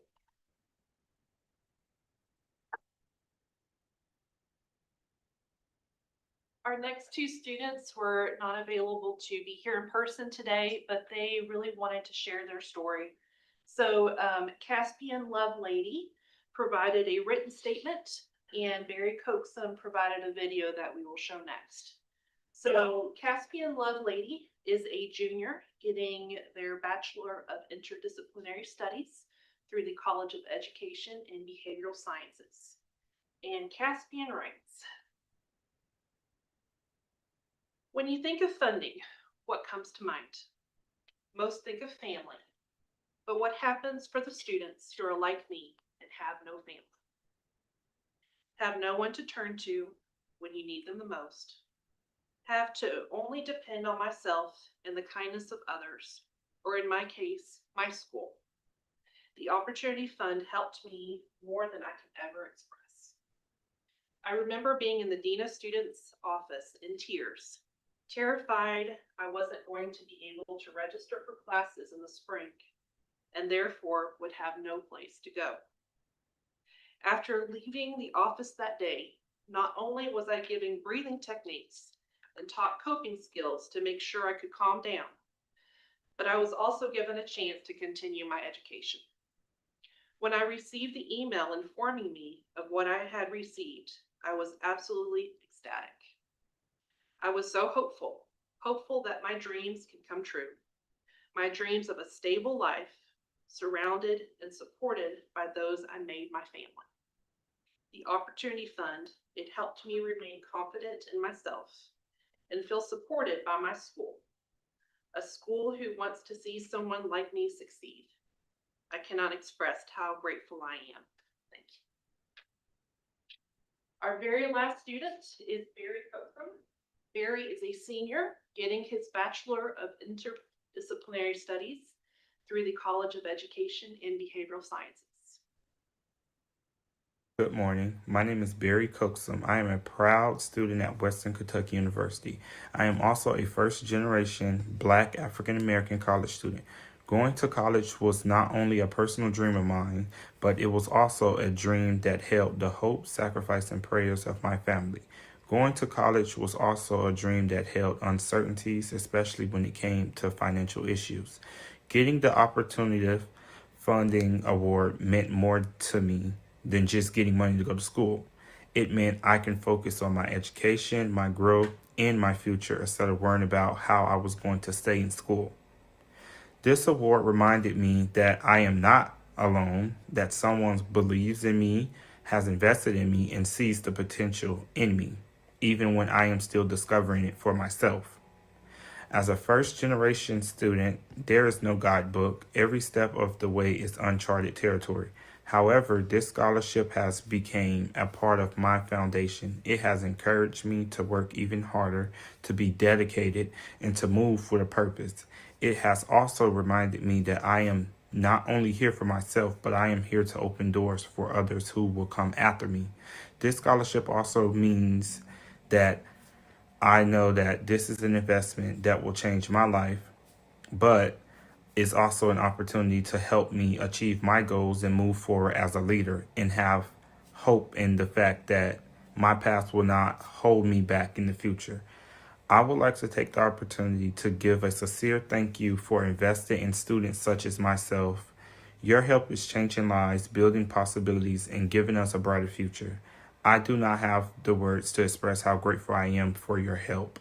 And I just hope that one day I will be able to give someone the same help as I got. Thank you so much for listening. I am so very grateful that I'm so very blessed and grateful to be able to work with these amazing people on a daily basis. It is amazing to be able to help students who are experiencing an emergency situation and not say, well, we'll wait and see what happens next week. So to be able to put these resources in their hands immediately makes a huge impact in their lives. So I wanted to see if y'all have any questions. Oh, yes. So Talaya. Yes. So you talked about you were at a community college and then you came here. Yes. And so the Pell Grant and CAP grants, did you max those out? And when you came here, you could not use those anymore? So I did kind of max it out. Like I had I think a $3,000 or $4,000 bill, and I was like, okay, I have to register for classes. It's my final semester, and I was just like trying to figure out. I'm like, okay. And I was talking to my mom about it, and she was going through like some financial issues and stuff like that. And so I was like, let me see if I can get like, I think it was like a loan or something, like where I can get like the max amount of financial aid. And they said that I was like running low. So I didn't like really I kept calling, I kept going to financial aid. And I was like talking to my bosses at the Alumni Center entry. I was like, is there any scholarships or anything like that? I don't know if I can say this, but I am also a first generation ambassador. The provost, he offers, us at the end of the term a first gen ambassador like scholarship where we get money where we have to pay our hours. And so I was like, let me see if I can like dip into that. And so I asked Sierra if there's any other Sierra Waller who's the Alumni Association. And so she said, let me call and see if I can do some like resources and stuff. And also Emma, Dr. Sells, and they told me about the Barnes and Noble scholarship. So they added that. Yeah, calling the Kentucky Federal Aid, they kept saying that I was running out of money. I used a lot of it while I was at community college. And since I did add it on a year, it changed my major. So I guess I didn't realize that you could max out. And that makes sense, but that never. So with the Pell Grant, they're allowed 6 years worth of Pell Grant. Okay. And if they use summer term, that counts as a portion of it. Transfer students coming in are the most likely to exhaust those resources and then have that final semester or final year where they need that help to be able to finish from here. So are we watching those closer? We have a process in place that we can track. We can't hear a word you're saying. So we have a process in place where we track Pell eligibility usage. So Pell LEU is what we refer to that. And those students come in with a flag from the federal government that lets us know that they're getting close to exhausting that. So then that's our indicator that we know that there is going to be a potential need there that we need to look for to try to help those students with opportunity funds, foundation funding, and so forth. And, my concern is everybody know about this? You know, do you think it's well known? Every college knows about it. And can we use it on the regional campuses, you know? We do use it on regional campuses. Those students benefit from this as well. All of the deans, so each college has their own opportunity fund, actually set up within them for specific amount that they have to work with at their discretion. And then from there, we try to educate every year and re-educate all of those advisors, everyone that's dealing with the students that will be in a place to hear from a student that says that they have a need. I would love it if they would all just come to us and start with us in financial aid, and we can work them through the process. But sometimes they're just not comfortable doing that because each student situation is a little bit different. So as we work through that, we do try to make sure that everyone across campus knows how to refer those students in for us. And there's quite a bit of information out on the web for those students where they can see that. And of course, they hear quite a bit about it even yesterday on the radio about the WKU opportunity. And I will say it's not And I just would like- on campus. We have helped students who live off campus in various states. So it's not just students living here in Bowling Green. I have something to share. First of all, I would like to, CJ Nichols, Board of Regents, but I'd love to also first thank Dr. Caboni as well as Mrs. Caboni and all the people involved in creating this opportunity fund. And kudos to Leah, I believe. If I have your name wrong, please forgive me. It not only takes people to build these resources, but it also takes the students to have the passion, the drive, and the determination to seek out these opportunities. Go ask people the way you did, because some unfortunately just give up and think I can't go any further. But I love the fact that you persisted, you asked teachers, you went around, you did all you could, and look at you now. So thank you so much for everyone who created the Opportunity Fund, but we also have to share it for the ones who are in need, that they also have to know how to ask and find out where to go get information where they can get help. Can I just add, so like a lot of like transfer students and a lot of like first generation and first year like freshmen and stuff like that, they do like get confused. So like who to ask, who can they go to? And so like in my role with the first gen initiatives, we try to implement a lot of these like, hey, you can come to, you know, the financial aid office, you can go to Dr. Sells in Milan, you can talk to Sierra and April McCall, and they can like help you get connected with you know, these scholarships, help, resources, going out office hours, meeting with your deans. And I just think that that can also be like an issue. Like a lot of students just don't know because they didn't have that career path. They didn't have that help with their parents because they weren't in college and stuff like that. So they had to this. So I just always learned that I always had to advocate for myself. And I do enjoy that. So that's what I'm looking to continue for my master's after I graduate in student affairs. Good for you. Thank you. Bryson, has any of this been used for children or for students to study abroad? Or would that be felt to be? Well, that's not necessarily an emergency need. Well, My definition, and I think it could be. But we have so many other opportunities for those students to receive funding, even externally from the university, outside of the university for those purposes. So we have a whole team of people that work with them specifically to help them find those resources to be able to find money to study abroad. Not necessarily using the opportunity fund for that. If we ever had an emergency situation that we had to do something real quick, we probably could. I remember once I had a student that was in China and they had forgot to buy their ticket to come home. And so we did have to try to help that student at one point. Yeah, that was interesting. That was several years ago. And that was before the opportunity fund was even ready. Glad you got them home. Yeah, we did. We got them home. And So are people contributing every year to this fund? Yes, people still make gifts for scholarships. While the Opportunity Fund Initiative campaign is over, we're still very much active for scholarships. Anybody else have any questions?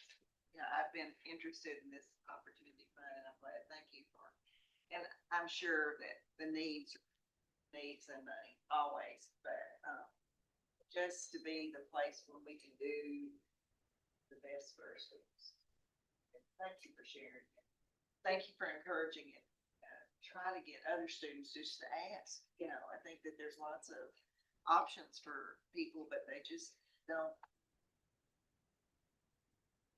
Dr. Dennison, I must say we are so blessed to be a part of a university that puts such an impetus on students like Miss Guest. I'm fortunate enough to know her in a few different capacities, and it's money well spent. That's, Yeah. But I just feel so privileged to be a part of this, be a very small part of this. Thank you, Miss Essler. I know you work with students so often, and so in depth. So we appreciate that. Dr. Sills, we appreciate her absolutely. Dr. Klein, we appreciate you, and we appreciate students like you. Absolutely. Yes, thank you, Dr. Pomoni, and thank you to your wife, Casey Pomoni. I was able to meet with her at the First Generation Leadership Conference, and I thank her for that opportunity. Thank you. If I may,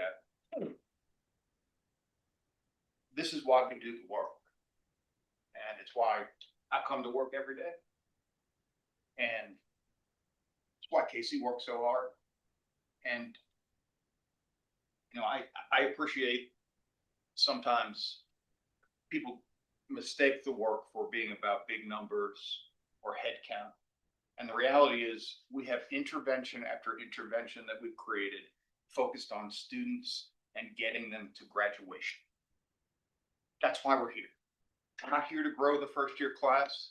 We're here to grow the number of graduates, no matter your economic background, no matter who your parents were, no matter where you come from. If we're going to admit you, we want you to graduate. And I'm so thankful for your willingness to share. We should all be proud of that and who we are as an institution. All right, well, thank you all very much. I appreciate it. Thank you. Thank you.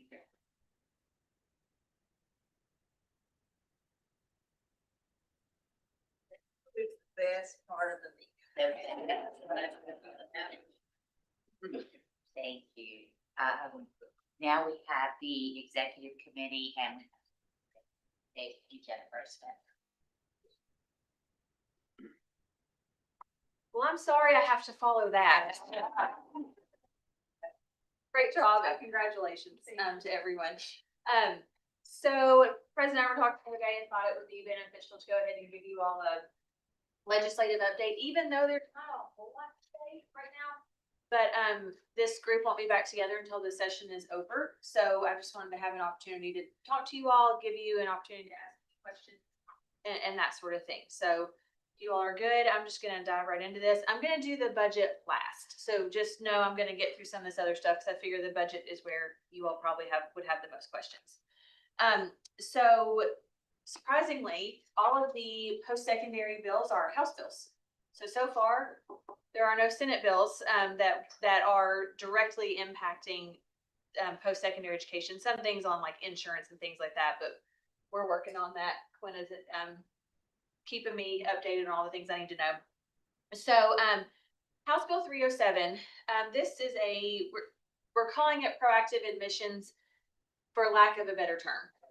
So this is an idea that's been kind of thrown around for a few years. But this bill is still going through a lot of changes. It is out of the House Post-Secondary Education Committee. It is to the floor, but there are still floor amendments being filed on this, trying to work between the universities, the Council on Post-Secondary Education, and the Kentucky Department of Education. But the overall idea of this would be that universities would be provided with directory level information on Kentucky's high school so that we can be contacting them, letting them know, hey, here's your opportunities after high school. And this would be every university plus KCTCS, public universities. There's the changes that we're seeing is who sends those notifications out. So you've got directory level information, which is one thing. But then on top of that, the students would have to opt in to the proactive admissions program. And that is where they would be saying, I am giving permission for the Kentucky Department of Education, my school district, to share my GPA and my test scores with the universities. It is not an opt-out, it is an opt-in. And that is because of FERPA and things like that. The students and the parents have to say, I want my child to be part of this. And so while the universities would have directory level information, what we really need are those GPA and test scores so that we know you really do meet our minimum requirements to come to WKU. And so we would be required to send notifications to all of these students saying you meet the minimum requirement. This is not direct admissions. This does not mean you meet these requirements, you're automatically a WKU student. This is you meet the requirements, now you need to apply. And we would be able to provide them with information on scholarships and financial aid and just kind of all the things that would help them to become successful. And because what we're seeing is that there are so many students in Kentucky that just don't do anything after high school that are qualified and that can be successful, but maybe they don't realize they are, or no one's ever really pushed the idea of post-secondary education. And so this is something that was actually brought to us by the two chairmen in the House and the Senate that said, we really want to do this and we want the universities to work with us on how do we make this happen. So I wish that I had exact specifics on how all of this is going to work, but since that bill is still seeing some floor amendments filed to it and things, we'll see which floor amendments stick and which ones don't and how that works moving forward. But I do not envy the bill sponsor having to work with the university CPE and KDE to try to make all of this work as one. That's a lot of moving pieces. So hopefully we will know something a little bit more hopefully next week on what this is really going to look like. But I think it's exciting for Kentucky students. So the next one is House Bill 490. This is titled Employment at Post-Secondary Universities. If you all will recall back, did we do this in the summer? I can't remember. You all had to approve our faculty evaluation process and the presidential evaluation process. So this bill goes just a little bit further and it allows for the removal of faculty for bona fide financial reasons. Now, I think something that is very important for you all to understand is that we already have something not identical, but very close to this in our faculty handbook. And so this does not say that we have to do things this way, but it gives universities, some universities don't have the things that we have in our faculty handbook in theirs. And so it gives the universities another tool in case there is any kind of financial reasons to maybe have to remove a program or financial exigency of some sort, that sort of thing. And so that one is out of the House and over into the Senate now. But if it does pass and become law, the board will, it says that the board has to establish the process based on financial reasons and approve that. I think we have probably already done that, but you might have to just do it one more time. We'll kind of see how that happens and if this goes through any more changes in the Senate. So just know that that's out there. House Bill 497. So Regent Bell, this goes to your question about tuition waivers and what that looks like. So right now, I believe it's only one tuition waiver statute requires the student to fill out the FAFSA. None of the rest of them do. So House Bill 497 would require any student that would be applying to use their tuition waiver, they would have to fill out their FAFSA first, which would ultimately make the tuition waiver the last dollar in. Because a lot of times, a lot of these federal funds and state funds are just being left on the table because the students don't realize that they qualify for them. If they don't qualify for any, then you just the tuition waiver, but this is just one step that the student will have to take in filling out the FAFSA. There is the one tuition waiver that already requires this is the foster and foster to adopted children. And so for them, that would not change because that's already a requirement. There is a floor amendment on this bill that would cap the number of undergraduate hours that a student could use their tuition waiver to 128 hours, which will get you your bachelor's degree for the most part. And it would also cap the age to 26. So right now, there's really no requirement in there. It's just kind of open-ended. You can use it whenever you want. And so the students would have until they're 26 years old to use that. Now, that is just a floor amendment that has not passed yet. That is still in the House. But I do expect that floor amendment to be attached to this bill. Military included? Yes. That would be capped at 26. Yes. To make it all kind of universal across the board. And that was not our recommendation. I will just say that. So you can get a tuition waiver, like the thing where we give anyone over 65 like the opportunity to get a free tuition. That would be. Well, so 65 and older is different. That one is different. And the floor amendment, what it does in there is it caps them to 8 hours a semester. So basically is part-time of a tuition waiver that they would receive. But they would still have to fill out the FAFSA. But obviously the 26-year age cap would not apply to them because of the statute it's for 65 and older.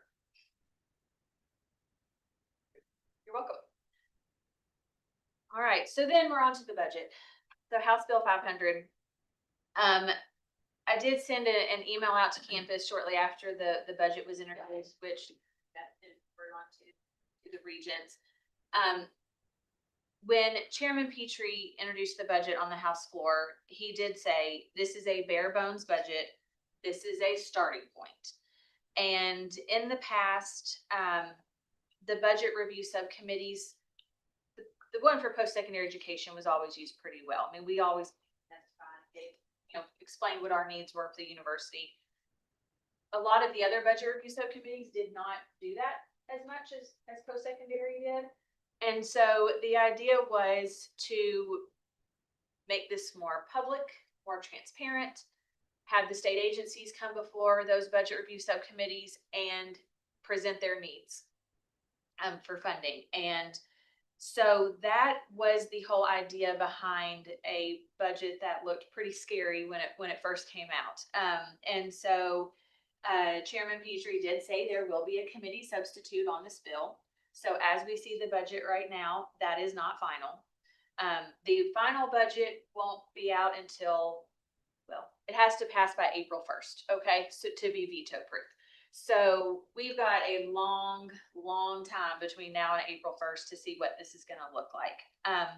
President Caboni gave his budget review presentation yesterday that went exceptionally well. We had some really great questions, really great feedback from the committee.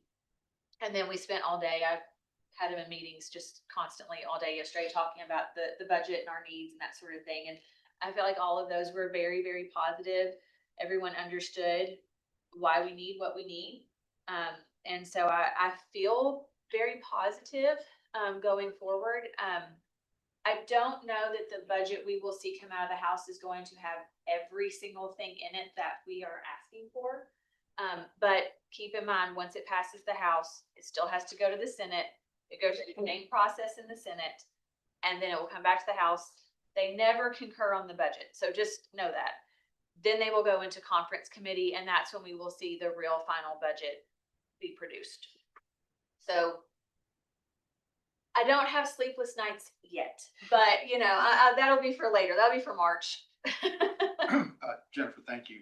Number one for the work, but also for the update. I do want to share with the Regents what our priorities are that I testified to yesterday. Absolutely. So I'll do that quickly. Number one is an increase to the base appropriation. Number two, additional funding for performance funding. Number 3, asset preservation dollars. Number 4, maintaining funding for the mesonet. Number 5, increased funding for Gatton Academy. Number 6, a new facility for Potter College, moving everything out of Ivan Wilson Hall to the tune of $280 million. And then number 5, last but not least, current year approval for a public-private partnership. So we're working all of those at the same time.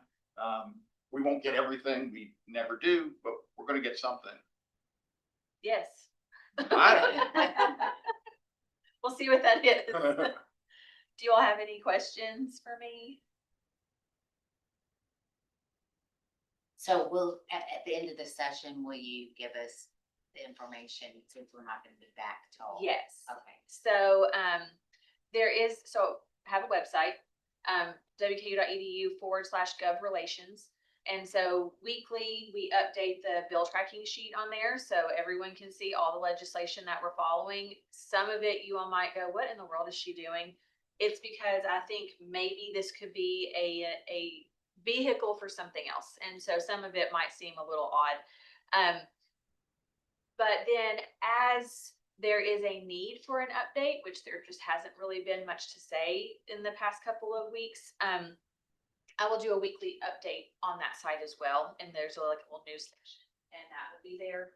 I don't do a weekly email to campus just because I don't want to overwhelm the campus. So it's there on the website so anyone can get on there and look at that at any time. But at the end of session, I will do a final update to campus and that will go to the board as well. Yep. Thank you. Thank you. Thank you. Chair West, I have one last thing before we would adjourn, if I Okay. may. Beth, would you hand documents out?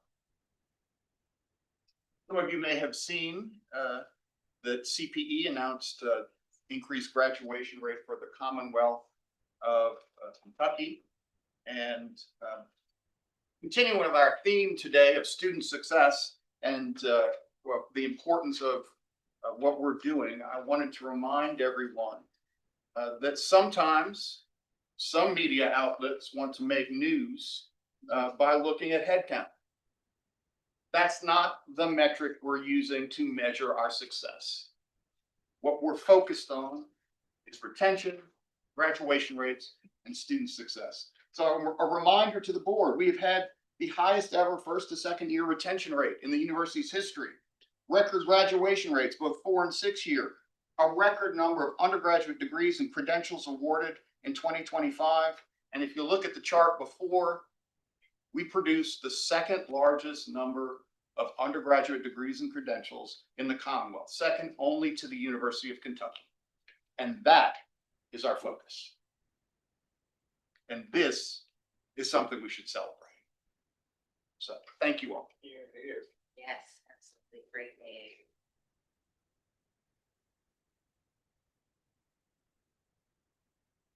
Yeah, also, before we adjourn, first off, this is very exciting. Secondly, regrettably, I will not be here quarterly. I want to take the opportunity to let you all know that I will not be here. I'm not playing hooky, but I have to walk across the street. I'm interviewing for the school psychology program, the EDS master's program here at WKU. And my interview is at 12:30, so I'll be sticking around for lunch. If you guys have any advice for me, please. Ears are open, but I'm not playing hooky, just across the street and then interviewing. Yeah, something like that. Okay.